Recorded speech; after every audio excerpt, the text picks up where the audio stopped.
नमस्कार दोस्तों, स्वागत है आप सभी का ओनली आईएएस के यूट्यूब चैनल पर।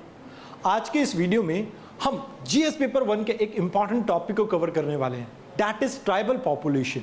अब देखिए, आपको अमूमन देखने को मिलता होगा कि सोसाइटी टॉपिक के अंडर यूपीएससी वनरेबल सेक्शन के बारे में अक्सर आपसे क्वेश्चन पूछ लेती है। तो यहाँ पर इस वीडियो के थ्रू मैं आपका वैल्यू एडिशन कर रहा हूँ इस टॉपिक का। इस वीडियो को जरूर से पूरा देखना। जो भी बच्चे मेंस से रिलेटेड अपने नोट्स बना रहे हैं उनके लिए ये वीडियो काफी इंपॉर्टेंट हो सकती है, चाहे आप इस साल का मेंस दे रहे हैं या अगले। अब देखिए, आप सभी को पता होगा कि भारत की जो पॉपुलेशन है अकॉर्डिंग टू 2011 सेंसस, इसका 8.6% जो हिस्सा है that is represented by tribal population. इसके अलावा मोर देन 700 ट्राइब्स इंडिया में मिलते हैं और इसमें से जो 75 ट्राइब्स हैं वो पीजीटीवी कैटेगरी में आते हैं। तो यहां पर आपको यह समझना होगा कि ये सेक्शन आपकी मेन स्ट्रीम पॉपुलेशन से थोड़ा डिफरेंट है और इनकी प्रॉब्लम्स भी थोड़ी डिफरेंट रहेंगी। तो यहां पर इस वीडियो में हम इनकी प्रॉब्लम समझेंगे, हम समझेंगे कि गवर्नमेंट क्या कर रही है इनके लिए और साथ के साथ क्या इंपॉर्टेंट फैक्ट्स हैं जो आप अपने आंसर में इंक्लूड कर सकते हैं। इस वीडियो को शुरू करने से पहले मैं आपके साथ हमारे आईडीएमपी प्रोग्राम के बारे में कुछ इंफॉर्मेशन शेयर करना चाहता हूं। देखिए, जिन भी बच्चों को लगता है कि उनकी तैयारी ठीक ठाक लेवल तक हो चुकी है, अब उन्हें टेस्ट प्रैक्टिस करना है, तो प्री और मेंस की टेस्ट प्रैक्टिस के लिए आप ये प्रोग्राम ज्वाइन कर सकते हैं। इस प्रोग्राम में आपको डेली बेसिस पे प्री और मेंस के क्वेश्चन मिलेंगे जिससे आप अपने टॉपिक को काफी अच्छे से प्रिपेयर कर सकते हैं। साथ के साथ यहां पर मंथली आपको 2 मेंटोर सेशन मिलेंगे। इसके थ्रू आप अपनी प्रॉब्लम को डिस्कस कर सकते हैं मेंटोर के साथ और इससे आप अपनी इंप्रूवमेंट और ज्यादा बेहतर कर सकते हैं। आइए अब वापस चलते हैं इस टॉपिक पे। देखिए, आप सभी को पता है कि फ्रीक्वेंटली न्यूज़पेपर में काफी सारी टर्म्स यूज की जाती हैं। तो आइए सबसे पहले समझते हैं कि ट्राइबल पॉपुलेशन से रिलेटेड क्वेश्चन में यूपीएससी आपसे किन किन टर्म्स के बारे में पूछ सकता है। जैसे पहली टर्म है ट्राइबल बेल्ट। अब आप सभी को पता होगा जिन एरिया में आपको ट्राइबल पॉपुलेशन देखने को मिलती है, अगर उन्हें आप ज्योग्राफिकली रिप्रेजेंट कर दें, ऑल्दो मैंने मैप इंक्लूड कर रखा है, मैं आपको एक बार दिखा भी दूंगा, उन सभी एरिया को हम ट्राइबल बेल्ट के अंडर काउंट करते हैं। साथ के साथ सोशल स्ट्रैटिफिकेशन, इसके अंदर भी आप इसको इंक्लूड कर सकते हैं पॉइंट को। अब originals, assimilation with the non tribal population and erosion of identity, ये सभी जो टॉपिक हैं ये आपके रिलेटेड हैं ट्राइबल पॉपुलेशन से। बट यहां पर सबसे पहले हमें समझना होगा ट्राइबल पॉपुलेशन होती क्या है। देखिए, आप सभी को पता होगा कि सोसाइटी में स्ट्रैटिफिकेशन तो बहुत पुराने समय से चली आ रही है। अगर ट्राइबल पॉपुलेशन की बात करें तो मैथोलॉजिकली जो हमारी रामायण है उसके अंदर भी इनका जिक्र किया गया है निषाद के रूप में। तो यहां पर आपको समझना होगा कि जो सोशल डिवीजन देखने को मिलती है आपकी सोसाइटी में, इसको अगर आप लिंक करते हैं with religion, social, blood ties, तो इसी को कह देते हैं हम ट्राइबल पॉपुलेशन। जैसे एग्जांपल के तौर पे मान लीजिए ये एक फॉरेस्ट एरिया है, इस एरिया में आपको एक ट्राइबल क्लैन देखने को मिलता है। तो हो सकता है ये एक ही फैमिली के मेंबर्स हों। पुश्तों से अगर हम देखें तो हो सकता है एक पर्सन यहां पर सेटल हुआ हो, आगे उसके बच्चे, उसके बच्चे, तो यहां पर ये एक पूरा क्लैन सेटल हो चुका है। तो यहां पर आपको समझना होगा कि they might have a common culture and dialect, जिसकी वजह से हम इन्हें एक ही ट्राइब में काउंट करते हैं। हो सकता है फैमिली टाइज भी हो, इकोनॉमिक टाइज हो, बट यहां पर कॉमन चीज क्या है, इनका कल्चर कॉमन है और डायलेक्ट यानी बोलने की भाषा सेम है। अब एक चीज यहां पर आपको जो समझनी है कि भारतीय संविधान में जो शेड्यूल 5 है वो ट्राइबल पॉपुलेशन से डील करता है कहीं ना कहीं। वहां पर उनकी प्रोटेक्शन के लिए कुछ चीजें कही गई है। जैसे आप सभी को पता होगा कि ट्राइबल एरिया में किसी को भी, जैसे आपके जो मनी लेंडर्स हैं, उनको मनी जो वहां पर बांटने की बात होती है, उधार देने की बात होती है, वो करने की इजाजत नहीं है क्योंकि इससे उनका शोषण होता है। अगर कोई पर्सन इनका लैंड खरीदना चाहे जो नॉन ट्राइबल पॉपुलेशन से है तो वो ऐसा नहीं कर सकता। कुछ ऐसे प्रावधान है इसके अंडर। तो यहां पर शेड्यूल 5 के अंडर इनको कहीं ना कहीं बचाने के प्रावधान रखे गए हैं। और आपको ये याद रखना है कि ये जो आपका शेड्यूल 5 है इसमें एटीएम विदाउट मनी है। मनी मतलब मणिपुर इसमें आप इंक्लूड नहीं करेंगे। अब आपने कमेंट सेक्शन में मुझे ये बताना है कि ये एटीएम की फुल फॉर्म क्या है जो आपके 6 शेड्यूल के अंडर आता है।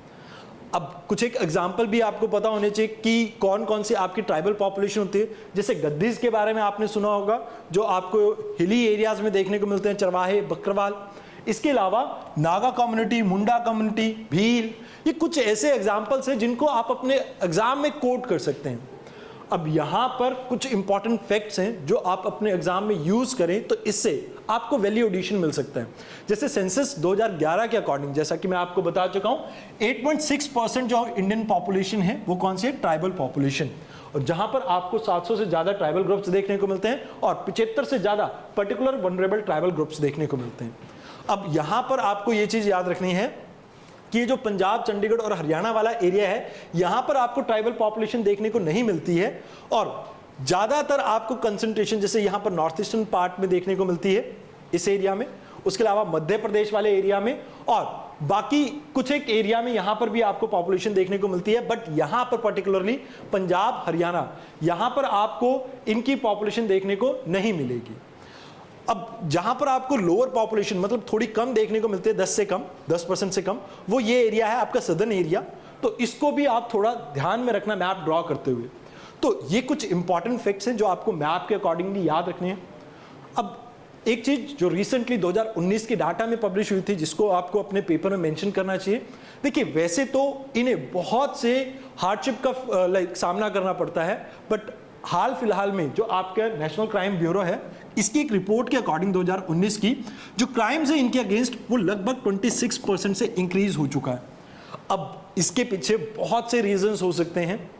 जैसे आप देखते हैं कि डेवलपमेंट प्रोजेक्ट्स जो हैं जनरली आपके फॉरेस्ट एरिया या कुछ ऐसे एरिया में होते हैं जहां पर ये आपकी ट्राइबल पॉपुलेशन रहती है, तो जिसकी वजह से इन्हें मार्जिनलाइजेशन का सामना करना पड़ता है। अब होता क्या है, मान लीजिए एक डेवलपमेंट प्रोजेक्ट स्टार्ट हुआ, for example Ken Betwa linking project के बारे में बात कर लेते हैं। यहाँ पर भी आपका एक फॉरेस्ट एरिया कहीं ना कहीं वाटर के अंडर सबमर्ज हो रहा है, जहां पर बहुत सी पॉपुलेशन के ऊपर इसका इम्पैक्ट देखने को मिल रहा है।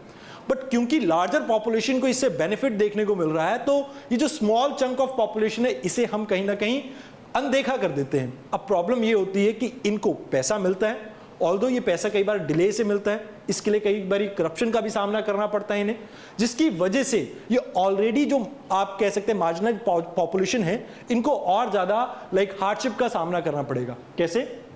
फॉर एग्जाम्पल मान लीजिए आपको सभी को पता होगा कि इनकी इकोनॉमी किस चीज के ऊपर डिपेंड करती है? फॉरेस्ट प्रोडक्ट के ऊपर।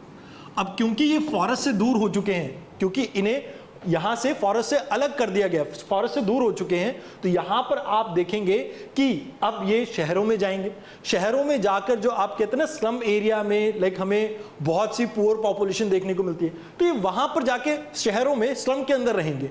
अब वहां पर इनके ऊपर 3 चीजों का इंपैक्ट देखने को मिलेगा। फर्स्ट थिंग, इनकी हेल्थ के ऊपर बहुत से चैलेंजेस देखने को मिलेंगे आपको। क्यों? देखिए 2-3 चीजें हैं।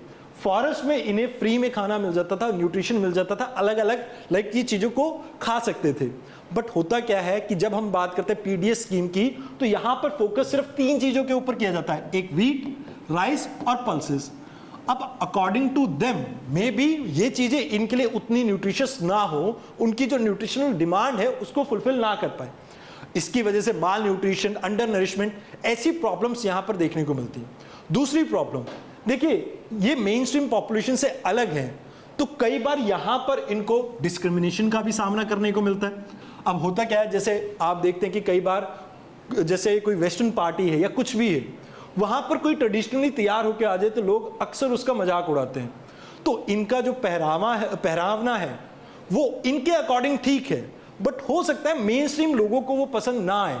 ऑल्दो ये बहुत गलत है किसी को भी स्टीरियोटाइप करना, बट स्टिल इसकी वजह से कई बार इन्हें डिस्क्रिमिनेशन का सामना करना पड़ता है। इसके अलावा एजुकेशन में भी कई बार इन्हें बहुत सी प्रॉब्लम आती है, क्योंकि देखिए इनकी जो भाषा है वो नॉर्मल मेन स्ट्रीम पॉपुलेशन से डिफरेंट है, तो कई बार हो सकता है कि इन्हें समझने में प्रॉब्लम आती हो, जिसकी वजह से एजुकेशन स्टैंडर्ड लो रह जाते हैं। उसके अलावा एक और रीजन भी है यहाँ पर, जैसे पॉवर्टी, क्योंकि इनकी इकोनॉमी जो थी वो डिपेंडेंट थी फॉरेस्ट प्रोडक्ट के ऊपर। अब वो फॉरेस्ट प्रोडक्ट कहीं ना कहीं ये यूज नहीं कर पा रहे हैं, उन्हें बेच के पैसा नहीं कमा पा रहे, इनके पास कोई और रोजगार भी नहीं है, तो आप ये देखेंगे कि ये पॉवर्टी में चले जाएंगे। पॉवर्टी में जाने की वजह से इनके पास इतना सरप्लस मनी भी नहीं होगा कि ये अपने बच्चों की एजुकेशन में इन्वेस्ट कर सके। तो ये कुछ कारण है जिसकी वजह से इनको और ज्यादा प्रॉब्लम सामना करना पड़ता है। अब प्रॉब्लम का सामना क्यों? देखिए अगर एजुकेटेड होगा इनका यूथ तो वो गवर्नमेंट सर्विसेज में जाएगा, पॉलिटिक्स में पार्टिसिपेट करेगा, बट यहां पर वो चीजें देखने को नहीं मिलती। अब सोशल, पॉलिटिकल, अब इन सभी के बारे में बात कर रहे हैं, तो एक चीज ये भी देखिए पॉलिटिकल एंगल में कि आप इनकी रिप्रेजेंटेशन अगर हम बात करें, जो इनको like MPs and MLA represent करते हैं आपकी लेजिस्लेटिव असेंबली में या लोअर हाउस में, अपर हाउस में, वो इनकी कोर डिमांड्स को कहीं ना कहीं फुलफिल नहीं कर पा रहे। ये एक बहुत बड़ा चैलेंज है, बिकॉज इनकी जो मेजर डिमांड है that is dignity. Dignity in the sense इनको हेल्थ सर्विसेज अच्छी चाहिए, खाने को ठीक चाहिए, रहने को अच्छा घर चाहिए, बट ये चीजें कहीं ना कहीं अनएड्रेस रह जाती है, जिसकी वजह से इनको बहुत सी हार्डशिप का सामना करना पड़ रहा है अपनी लाइफ में।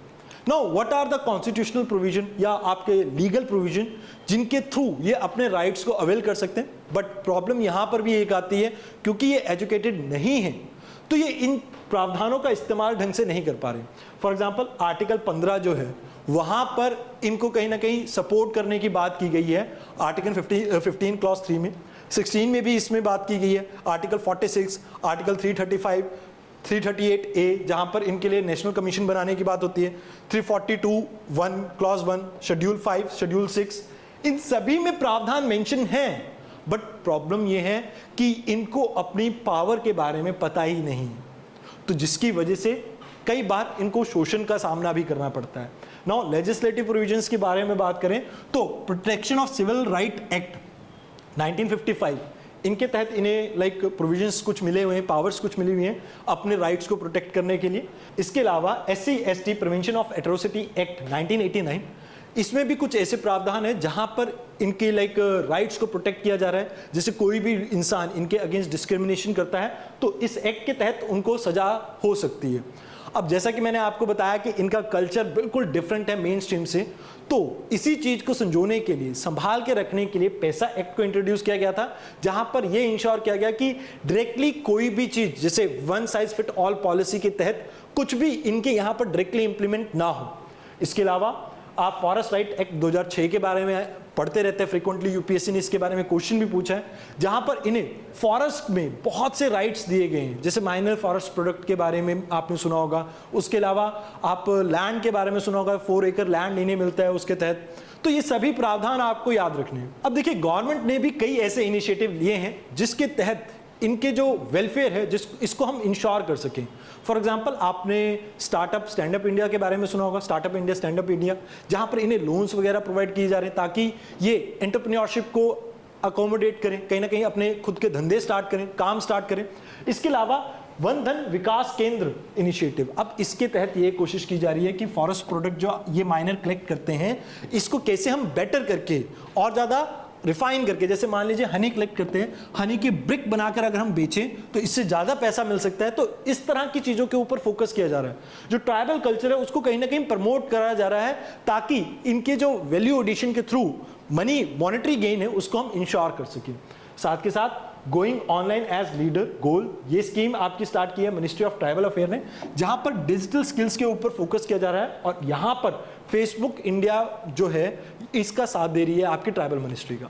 फर्दर अगर आपको लिखना हो तो आप संकल्प से सिद्धि स्कीम के बारे में बात कर सकते हैं, जहां पर कोशिश ये की जा रही है कि हम सभी सिटीजन्स को, खासकर हम बात करें ट्राइबल पॉपुलेशन को, यहां पर किसी भी तरह का करप्शन का सामना ना करना पड़े, पॉवर्टी का सामना ना करना पड़े, कास्टिज्म, कम्युनलिज्म और किसी भी तरह की प्रॉब्लम का सामना ना करना पड़े।